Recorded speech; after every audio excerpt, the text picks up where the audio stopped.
Good morning. चलिए आज हम लोग वास्तविक संख्या का अगली कड़ी देखते हैं। वास्तविक संख्या का इससे पहले हम लोग बेसिक देख चुके थे और हम लोग बात कर चुके थे वहाँ। अब हम लोग यहाँ पर यूक्लिड विभाजन प्रेमिका का बात करने से पहले, यूक्लिड विभाजन डिवीजन लेमा का बात करने से पहले हम लोग कुछ एग्जाम्पल्स देखते हैं और उसके बाद फिर हम लोग देखेंगे ये प्रेमिका के बारे में, फिर हम लोग बात करेंगे इसको तो सबसे पहले हम लोग इसको भाग देने के लिए बच्चों हम लोग क्या करेंगे, इसका क्या क्या कर सकते हैं, हम लोग पहाड़ा पढ़ते हैं और फिर भाग देते हैं। तो सबसे पहले हम अगर इससे भाग दें, कितनी बार पहाड़ा पढ़ सकते हैं, तो आप लोग बचपन से बनाते आ रहे हैं भाग, और आप लोग जानते हैं कि हम लोग जब भाग देते हैं तो या तो इसके बराबर होना चाहिए या फिर इससे कम लेना चाहिए। तो हम सबसे पहले देखते हैं कि 6 या 18 और इसमें घटाने पर क्या बचेगा बच्चों, 12 में से 8 गया, बचा कितना 4 और यहाँ पर क्या हो गया 0। और चलिए इसी तरह हम लोग इसमें भी भाग दें तो क्या हो जाएगा 4 या 13 में से 12 घटाएंगे कि तो कितना बचेगा 1। इसी तरह हम लोग अगर इसमें भाग दें तो क्या होगा 8 चौका 32 और हमारा यहाँ क्या बचेगा शेष 0 बचेगा। अब इसी तरह अब हम यहाँ पर आते हैं बच्चों, तो देख रहे होगे कि यहाँ पर ये 8 है और यहाँ पर ये क्या है 6 है, इसमें भाग तो लगेगा नहीं।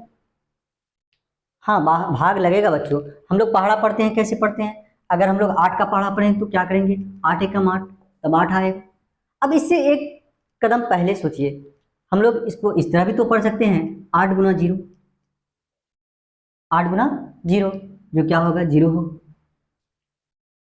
तो हम लोग इस पहाड़ा को इसको भाग देने के लिए क्या कर सकते हैं, 8 का पहाड़ा 0 दफा पढ़ेंगे और हमको क्या आएगा 0 और यहाँ पर शेषफल क्या बच जाएगा 0। हम लोग इस तरह से इसको लिख सकते हैं।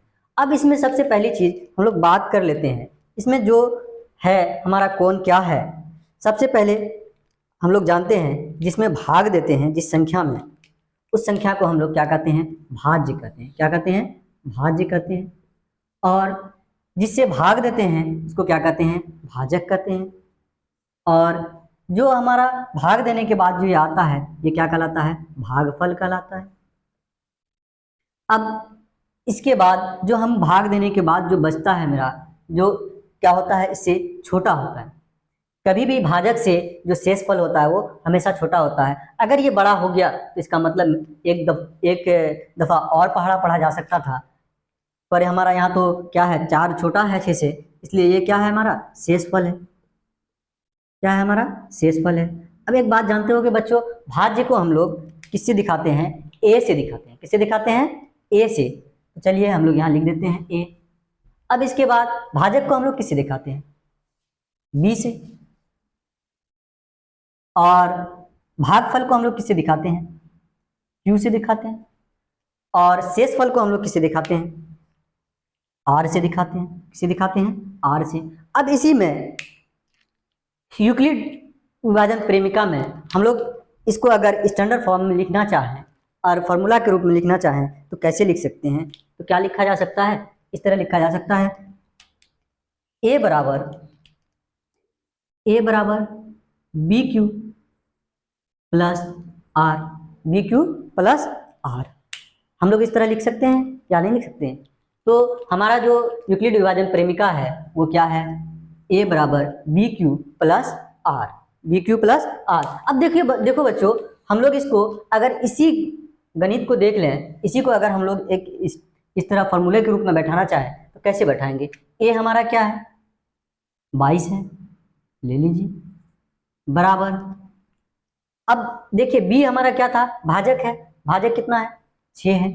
और हमारा जो भागफल है ये कितना आया था, ये हमारा आया था कितना 3। अब इसको हम लोग क्या कर सकते हैं, अब हमारा जो शेषफल है इसको हम लोग क्या कर देंगे जोड़ देंगे इस तरह। यहाँ पर हमारा शेषफल कितना बचा 4।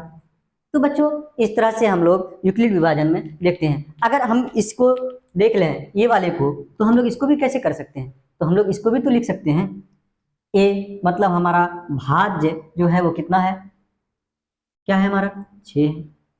भाज्य हमारा क्या है 6 है, 6 बराबर। अब और हमारा जो भाजक है वो कितना है 8 है। और हमने पहाड़ा कितने दफ़ा पढ़ा था? 0 दफ़ा। और इसका जो शेषफल आया मेरा क्या आया?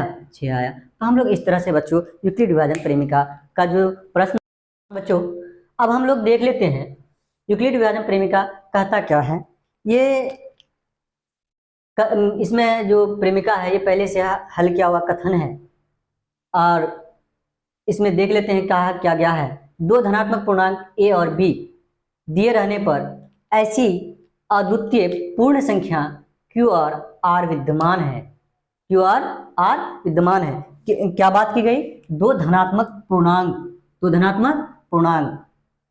a और b कैसा पूर्णांक की बात भी की गई, पर कैसे पूर्णांक की बात की गई? धनात्मक। हम लोग जानते हैं कि पूर्णांक क्या होता है? 0 1 2 3 4 इस तरह से। और मेरा इधर से क्या होता है? -1 -2 -3। इसमें ये क्या है? हमारा ऋणात्मक है और ये क्या है? मेरा धनात्मक है। तो यहाँ पर बात किसकी की गई कि दो धनात्मक पूर्णांक a और b दिए रहने पर ऐसी अद्वितीय पूर्ण संख्याएं q और r विद्यमान रहते हैं। मतलब इस तरह से a हमारा भाज्य बराबर होता है bq प्लस r, यानी भाजक गुना भागफल प्लस शेषफल, भागफल प्लस शेषफल। जहां क्या कहा गया?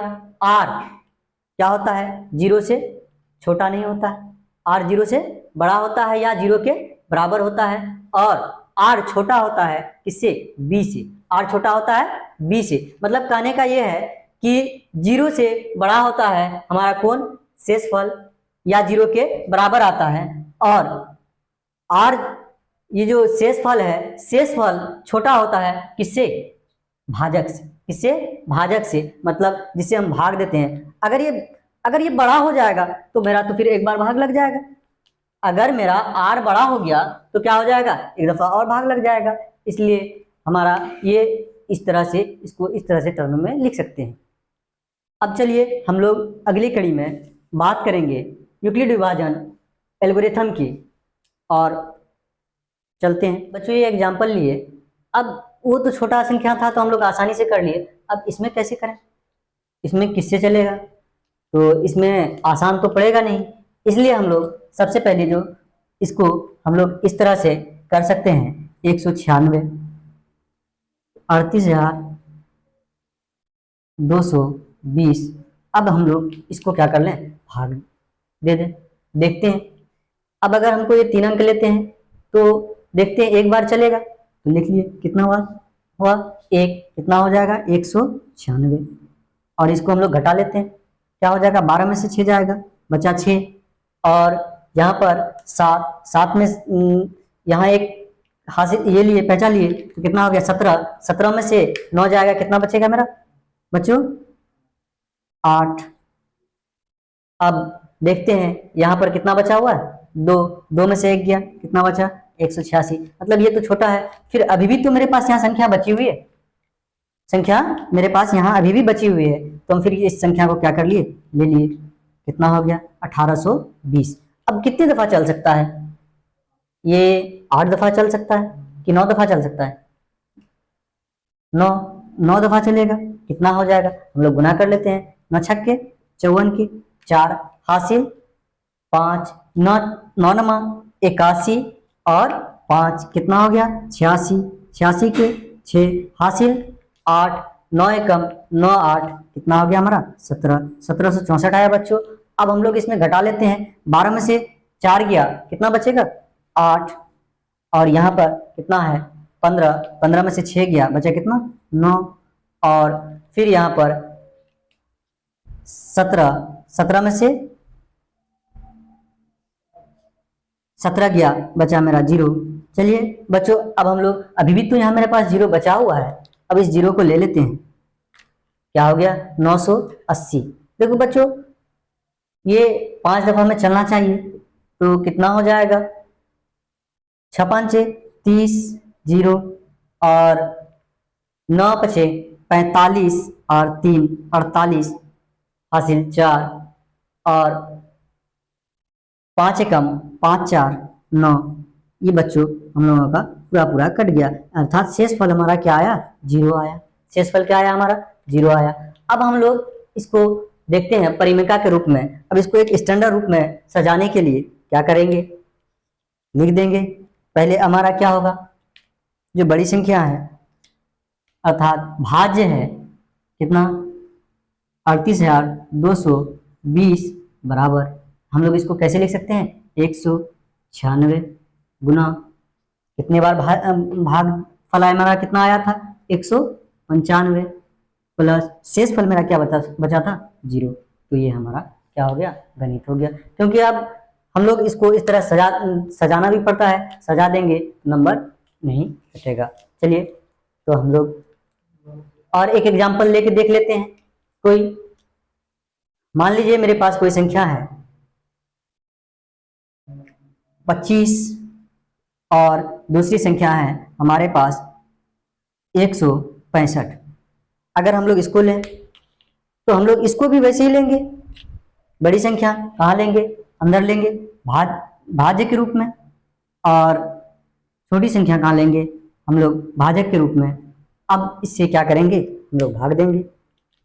25 का पहाड़ा पढ़ेंगे बच्चों तो कितने दफा पढ़ा जा सकता है, हम लोग पढ़ सकते हैं 6 दफा। क्या आ जाएगा मेरा 150 बच गया कितना 15। अब ये जो बच्चों 15 है, अब हम लोग ये नहीं चलेगा तो हम लोग अब इसको क्या बना देंगे भाजक, और इसको क्या बना देंगे भाज्य बना देंगे। क्या बना देंगे भाज्य बना देंगे। और फिर हम लोग लेके आ जाते हैं इसको, क्या हो जाएगा 15 एकम 15 बचा मेरा यहाँ काम क्या कितना बचा बच्चों, तो मेरा बच गया यहाँ पर कितना 10। अभी भी मेरा बचा ही हुआ है, शेषफल तो अभी तक 0 आया नहीं है। तो फिर हम लोग क्या ले लेते हैं यहाँ पर, ये जो अब भाजक था अब ये फिर क्या हो जाएगा भाज्य हो जाएगा। 15 10 एकम 10। अभी भी हम लोगों के पास बच्चों कितना बचा हुआ है शेष 5 बचा हुआ है। अब ले लेते हैं। अब यहाँ पर कितना हो गया, क्योंकि ये अब यहाँ पर आ जाएगा तो कितना हो गया 5 गुना 10। तो बच्चों अब जिससे भाग देने के बाद लास्ट में मेरा शेष 0 बचता है वो हमारा क्या होता है एचसीएफ होता है। क्या होता है एचसीएफ होता है। पर इसको हम लोगों को सजाना होगा, जिस तरह से हम लोग यहाँ पर देख रहे हैं उसी तरह से एक एक टर्म के रूप में सजाएंगे।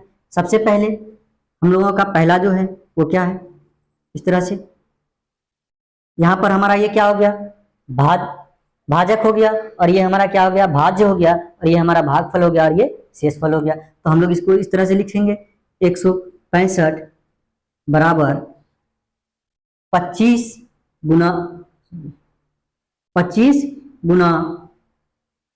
कितने दफा पढ़े हम लोगों ने 6 दफा, प्लस हमारा शेषफल क्या आया था 15 आया था। फिर अब हम लोग इसको फिर क्या करेंगे, फिर ये वाला अगला वाला जो स्टेप हम लोग अपनाए क्या किए, ये 15 से इसको ले लेंगे। अब इसको भी उसी तरह से, ये मेरा पहला स्टेप था, अब ये क्या होगा मेरा दूसरा होगा 25 बराबर 15 गुना कितने दफा पढ़ा था 1 दफा, और हमारा शेष फल कितना आया था 10। फिर इसी तरह आगे बढ़ेंगे बच्चों। तीसरा स्टेप क्या हो जाएगा हमारा 15 बराबर 10 गुना कितने दफा पढ़ा गया 1 दफा, और शेष फल क्या आया हमारा 5।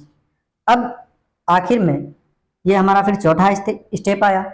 इसमें हम लोगों ने क्या किया 10 जो पहाड़ा पढ़ा हमने 5 का कितने दफा पढ़ा 2 दफा, और हमारा शेषफल क्या आया 0 आया। शेषफल क्या आया हमारा 0 आया। ये जो संख्या बची ये हमारा क्या हो गया एचसीएफ हो गया। तो एचसीएफ बराबर कितना आ गया बच्चों 5। तो अब हम लोग यहीं पर एंड करते हैं इसको क्लास को, फिर मिलेंगे नेक्स्ट वीडियो में हम लोग। और इस सबसे पहले आप लोगों से ये कहना चाहेंगे, अगर आप लोगों ने अभी तक YouTube चैनल आदर्श ज्ञान सेंटर को सब्सक्राइब नहीं किया है तो सब्सक्राइब कर लें और बेल आइकन को दबा लें, ताकि आपको जो अगला लेक्चर आए, अगला जो वीडियो आए वो आपको सबसे पहले मिले। हम लोग अलविदा कहते हैं। जय हिंद जय भारत।